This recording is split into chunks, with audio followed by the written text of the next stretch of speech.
हाल ही में यूट्यूब पर एक वीडियो ज़बरदस्त तरीके से वायरल हुई और इस वीडियो का टॉपिक था डज गॉड एग्जिस्ट। तो ये डिबेट लाखों करोड़ों लोगों ने सुनी और मैं समझता हूँ कि इस डिबेट ने हमारे जहनों की दरीचों को खोल के रख दिया। और इस डिबेट में शरीक करने वाले थे जनाब मोहतरम जावेद अख्तर साहब एक तरफ, और दूसरी जानिब थे मुफ्ती शमाइल नदवी। ये दोनों विद्वान, दोनों सेलिब्रिटीज़ हैं और दोनों ने अपने अपने स्टैंड पॉइंट रखे, अपने अपने पर्सपेक्टिव्स रखे कि डज गॉड एग्जिस्ट, क्या अल्लाह ताला का या खुदा का वजूद है, क्या ईश्वर का अस्तित्व मौजूद है। तो इस डिबेट ने बहुत ही ज़्यादा हमें इबरत दी, इंस्पिरेशन दी, और हम लोगों को, ख़ास तौर से मैं कहूँगा जो इंटेलिजेंशिया का तबका है, उसने बहुत इससे बेनिफिट होंगे और उनके थॉट्स जो है वो बिल्कुल तरोताज़ा हो जाएंगे। और मेरा अपना जो पर्सपेक्टिव है इस संदर्भ में वो ये है कि गॉड एग्जिस्ट। हालांकि दोनों शरीक जो लोग हुए, उन लोगों ने अपने अपने तर्क और वितर्क रखे, प्रस्तुत किए, अपनी अपनी दलाइल पेश की, और वो मानना ना मानना उन दोनों के अख्तियार में था। लेकिन बहरहाल बहुत मज़ेदार, बहुत ही दिलचस्प ये डिबेट थी। और मेरा मानना ये है कि अल्लाह ताला या खुदा का वजूद है और गॉड डज एग्जिस्ट।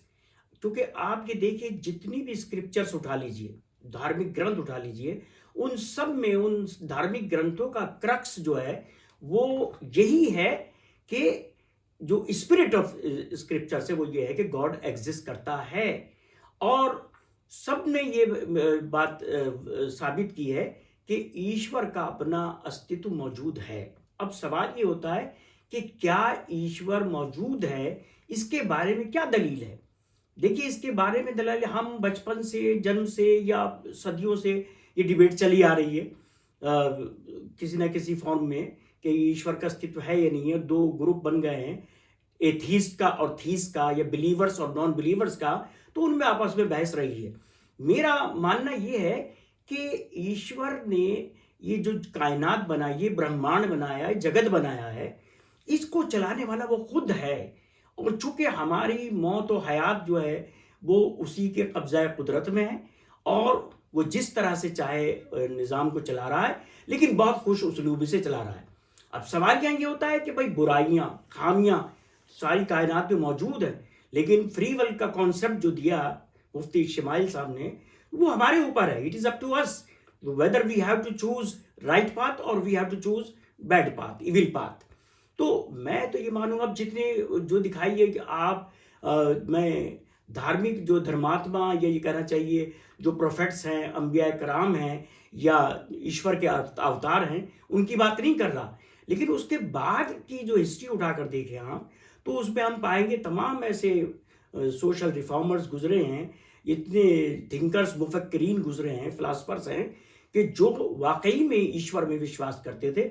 जिनमें आप ये देखिए कि स्वामी विवेकानंद, डॉक्टर राधा कृष्णन, और दयानंद सरस्वती, गुरु नानक देव, गुरु गोविंद सिंह, और कबीर दास, सूरदास, भले वो सगुण और निर्गुण के उपासक थे, निर्गुण ईश्वर के, कुछ सगुण ईश्वर के उपासक थे, निराकार और साकार का कॉन्सेप्ट। तो बहरहाल वो जो भी है, लेकिन दूसरी तरफ आप ये देख सकते हैं कि मौलाना अबुल कलाम आज़ाद, डॉक्टर जाकिर हुसैन, मौलाना मोहम्मद अली जौहर, सर सैयद अहमद खां, डिप्टी नज़ीर अहमद, वगैरह वगैरह, बहुत सारे ऐसे गुजरे हैं लोग जिन्होंने अपने करनी से, अपने जो कारनामों से अब बहुत ज़बरदस्त कंट्रीब्यूशन दिया है सोशल अपलिफ्ट के लिए, यानी लोगों के उत्थान के लिए।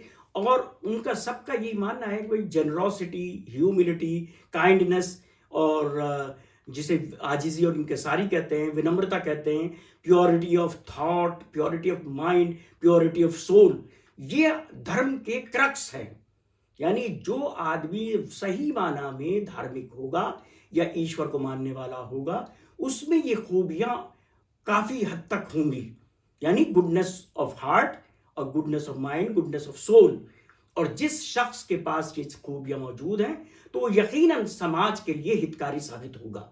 और मैं ये जानना चाहता हूँ, लोग कहते हैं कि भाई God is not a matter which can be proved और experimented in some kind of laboratory.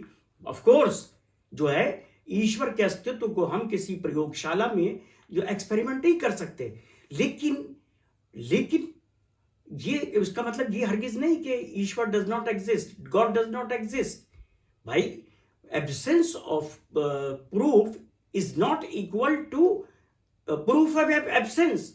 तो ये आपको देखना है कि जरूरी नहीं कि हम, ईश्वर तो हमारे तन मन धन में रहता है। ईश्वर स्मरण से हम एक सही मानों में एक अच्छे इंसान बनते हैं। तो ये आप सोचिए कि क्या जिस चीज को हम महसूस कर सकते हैं, देख नहीं सकते, छू नहीं सकते, लेकिन हम उनको तो अपने तन मन धन अपनी अंतःकरण से उसका स्मरण करते हैं और हमारे अंदर शांति मिलती है, हमें सुकून मिलता है, तस्कीन कल्ब मिलता है। तो क्या ये सही है या नहीं है, ये मैं आप पे छोड़ता हूं।